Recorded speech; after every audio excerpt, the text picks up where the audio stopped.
اس کے لباس ایک سے ایک عمدہ لباس، ایک سے ایک ڈیزائنر لباس، قلف لگے ہوئے لباس لٹکے کے لٹکے ہی رہ جاتے ہیں، ایک سے ایک ڈیزائنر لباس لٹکا رہ جاتا ہے۔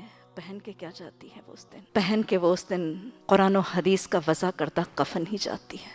وہ 5 ان سلے کپڑے ہی زیب تن کر کے ہر ایک کو رخصت کیا جاتا ہے، جو نہ ڈیزائنر ہوتا ہے نہ لیبلڈ ہوتا ہے۔ وہ سادہ سفید ان سلا لباس پہن کے رخصت کر دی جاتی، وہ سب لٹکا رہ جاتا ہے۔ ارے سیانی کون ہے؟ سمجھدار کون ہے؟ اس دنیا سے رخصتی کے آخری دن، اگلی زندگی کے ابتدا کے پہلے دن تو رب پسند پہن ہی لینا ہے، بلکہ پہنا ہی دیا جانا ہے۔ تو سمجھدار میری بہنوں بچیوں وہ ہیں جو اپنی دنیا کی زندگی میں رب پسند پہن لیں۔ جس نے رب پسند زندگی گزاری اس کے لیے من پسند آخرت، اور جس نے من پسند زندگی گزاری، آج آپ نے سنا کچھ لوگ ایسے ہیں جنہوں نے اپنے نفس کو اپنا خدا بنا لیا۔ جس نے من پسند زندگی گزاری اس کے لیے ہے ناپسند آخرت، اس کے من پسند لٹکے کے لٹکے رہ جاتے ہیں، رب پسند رب کا وضع کیا پہن کے جاتی ہے۔ اللہ دنیا کی زندگی کی مہلت میں موت سے پہلے زندگی کی قدر کرو، اللہ اس موت اس اجل سے پہلے اللہ رب پسند پہننے کی توفیق عطا فرما۔